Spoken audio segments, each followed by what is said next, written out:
Dedication and acceptance are two of the most vital traits that apply to success in any video game genre, but none fit these terms quite like precision platformers. The Glimmer Studio developed Lumione snugly fits this tried and true design.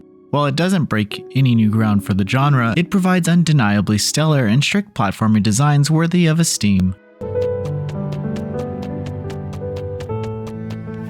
Lumione focuses on protagonist Glimmer, a young deep-sea fairy following the path of light to learn more about himself and the world. Despite this vague goal, it is the stepping stone for engaging characterization and deep moments of dialogue. Glimmer initially faces an element of the mind, dealing with a seemingly impossible degree of inaptitude, but he eventually comes to face this and realize his true potential. Arising from humble beginnings and emerging as a strengthened individual regardless of background is a classic character arc.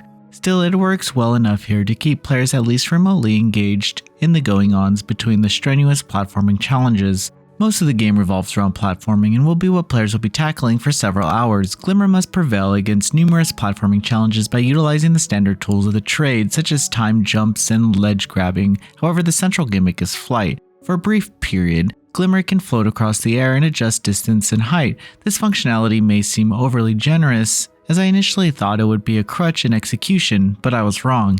Every area is built around this flight mechanic, making it feel like a natural part of Glimmer's arsenal. It's imperative to point out here that Lumione is a brutal, unforgiving game. When encountering any screen for the first time, there are bound to be dozens of failures from the average player. To emphasize the word precision, you do indeed need to be deliberate in every movement possible, from the wall jumping to the briefest instances of mid-direction flight. There isn't much to say regarding the specifics of level design, as it is simple to parse visually but fathoms more challenging to execute in real time. Still, there are a few instances where the game presents players with elementary scenarios when they have to think unconventionally. Additionally, even the tiniest segments of the screen are occupied by hazardous material to prevent any potential avoidance of forced obstacles.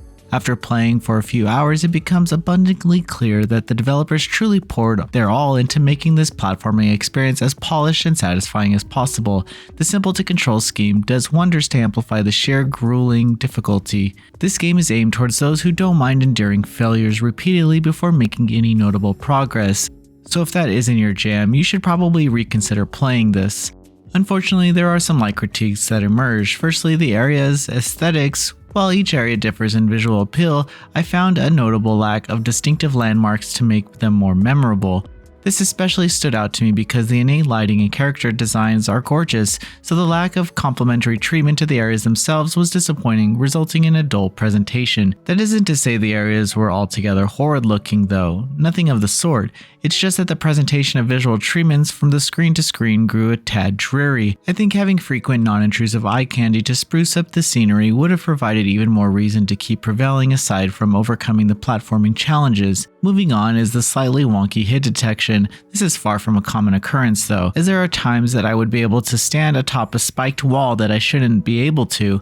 I never managed to brute force my way through puzzles this way, thankfully, but it didn't stop me from trying. These occurrences do seem incredibly rare though, so I wouldn't worry about encountering them, but they are worth keeping in mind. I primarily dealt with them in the first area. The soundtrack of Lumione emits atmospheric majesty that deserves immense praise. Every track boasts a sense of wayward, hesitant uncertainty that lines up with Glimmer's character conflict. Lumione is an addicting, fulfilling, and immersive 2D precision platformer that nails the cathartic joy that results from overcoming fair, well-designed challenges. Even with the unrealized art direction, each area boasts different puzzle gimmicks to make them stand out. Of course, the additions of a heartwarming narrative alongside a mostly calming soundtrack don't hurt either. If you desire qualitative hardcore platforming that demands unquestionable skill, then this is the game for you. While not possessing any particular traits that make it stand out from the hotbed of its genre, Lumione is still a joyous experience that should not be overlooked. Noisy Pixel is giving Lumione an 8 out of 10. Thanks for watching. Please read the full review on noisypixel.net. Noisy Pixel is run by a group of gamers who work hard to deliver news, reviews, previews, and more. Please subscribe to keep up with all our future content.